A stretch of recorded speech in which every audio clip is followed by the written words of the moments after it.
आज मैं फिर एक कहानी बताने जा रहा हूँ जो कि सच्ची घटना है। आज के 12 साल पहले की बात थी। आज से 12 साल पहले की बात थी।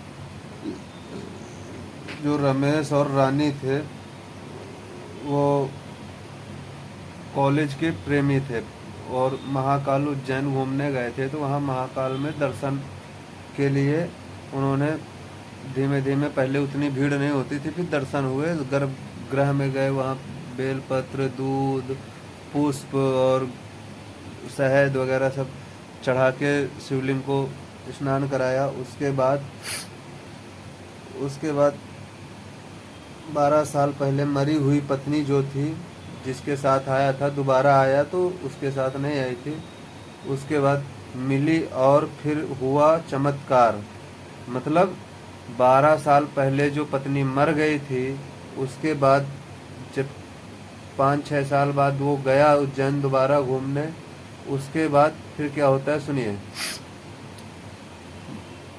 12 साल पहले मरी हुई पत्नी साध्वी के रूप में मिली और फिर हुआ चमत्कार।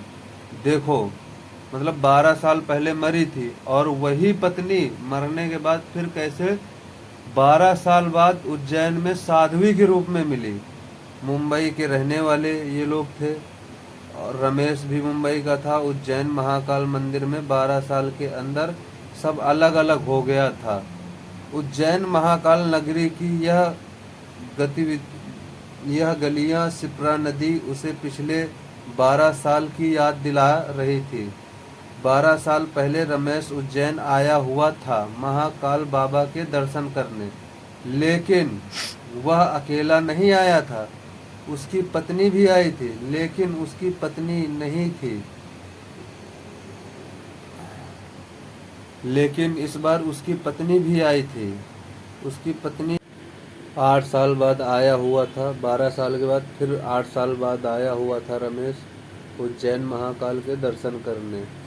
लेकिन उसके बाद जब उज्जैन महाकाल आया दर्शन करने के लिए, तो वहाँ पे उसकी बीवी साध्वी के रूप हो गया था और बहुत बड़ा हो गया था। बाबा महाकाल से शिकायत करने लगा रमेश कि उसकी पत्नी को क्यों छीन लिया, आखिर क्यों रानी को दुनिया छोड़कर जाना पड़ा। महा महेश्वर और नर्मदा नदी में ऐसा स्नान करने से क्या हुआ, क्यों गई। फिर रुद्र रूप धर लिया था, इसके लिए नदी में वो बह गई। बहने के बाद और फिर वो बाहर निकलने का रास्ता भी कोई नहीं था। तो सभी लोग कहते थे कि नर्मदा नदी जब रुद्र रूप लेती है तब ये किसी को नहीं छोड़ती है। और उसके बाद फिर 8 साल बाद जब रमेश आया दर्शन करने के लिए, तो लाइन में लगा ही था और फिर धीमे धीमे आगे जा रहा था। तो जब वो अंदर पहुंचा, जहाँ गर्भगृह था, जहाँ पहले 12 साल पहले आया था अपनी पत्नी के साथ, फिर उसके बाद जब अपनी पत्नी के साथ आया था, जहाँ पे बेलपत्र वगैरह सब चढ़ाए थे गर्भगृह में शिवलिंग पे, तो वहाँ पर जब पहुँचा तो उसको डायरेक्ट महाकाल के दर्शन हुए। दर्शन के बाद डायरेक्ट उसकी बीवी साध्वी के रूप में मिली। जब साध्वी के रूप में मिली तो दोनों आपस में गले मिलके इतना रोने लगे। मतलब ये समझ लो एक चमत्कार हो गया उज्जैन महाकाल बाबा महेश्वर के धाम में। अब आदमी कहता है बाबा के दर्शन करने जाओ, वहाँ चमत्कार नहीं होता। अरे मैं कहता हूँ इतना बड़ा चमत्कार और क्या होगा भाई।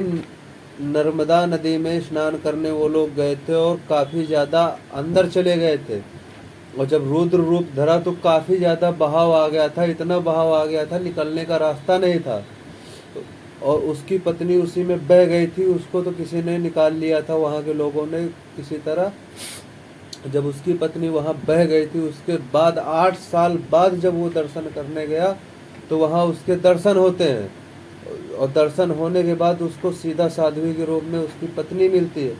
जब पत्नी मिलती तो वो खुशी से खुशी नहीं पूरी होती, महाकाल के दर्शन करता है और दर्शन करके शिवलिंग पे रोने लगता है, शिवलिंग पकड़ के महाकाल बाबा की।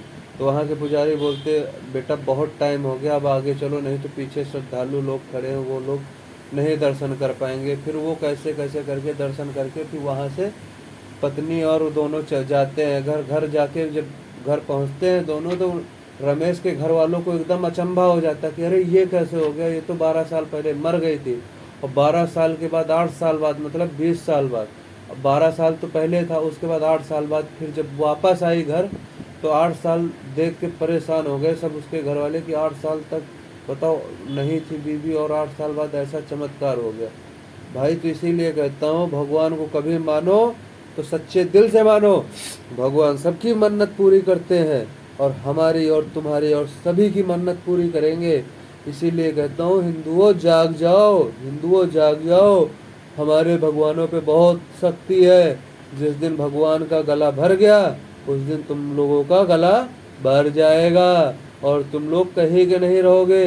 भगवान ऐसा करेंगे कि तुम बर्दाश्त नहीं कर पाओगे, वहीं के वहीं खत्म हो जाओगे।